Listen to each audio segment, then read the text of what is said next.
Umdlalo phakathi kweStelis neRich Boys kuzoba umdlalo oqinile. Intatheli yezemidlalo unqoba izithamnqwango uthi incindezi ibhekene neRich Boys kulomdlalo.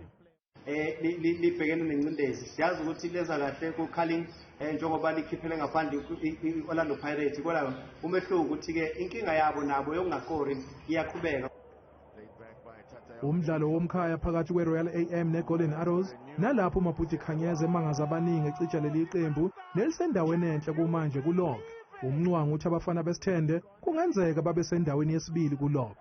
Mawina izolala isibili kuDStv Premiership okuyinto kade yayigcina iGolden Arrows ukuthi maqala isizini itholani ngaphakathi kweTop 5 yeDStv Premiership. Kodwa konke lokho kuzocaca mangaba abaqeqeshi uMaputi Khanyeza kanjalo futhi noJohn Maduka bezwana amandla.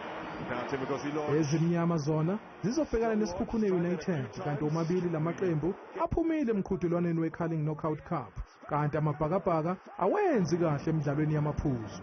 Ibheke ukuba ke ivuka ithatha ibheke uba uRivero ayibuyise inhlizweni zabalandela sebekhombisa ukunengeka ikakhulukazi abaningi babuye bekhalela ngendlela kasetha ngayo iskimi besijwayelekile neweswina asisetshenziswa isikhathi esiningi sibona ondaba wethethwa Ndlelo behleli ngaphandle.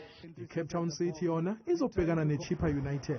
Yona iCape Town City iseKapa lodumo kodwa ke into ehluka kakhulu ukuthi iChippa lesizini ayifani neChippa yamasizini adlulile. Le Chippa lesizini ihlelekile ngaphansi kwaMugema ihleleke njalo nje futhi ayiconsider kalula ingakho ikhona ku top 8 kumanje njengoba sikhuluma.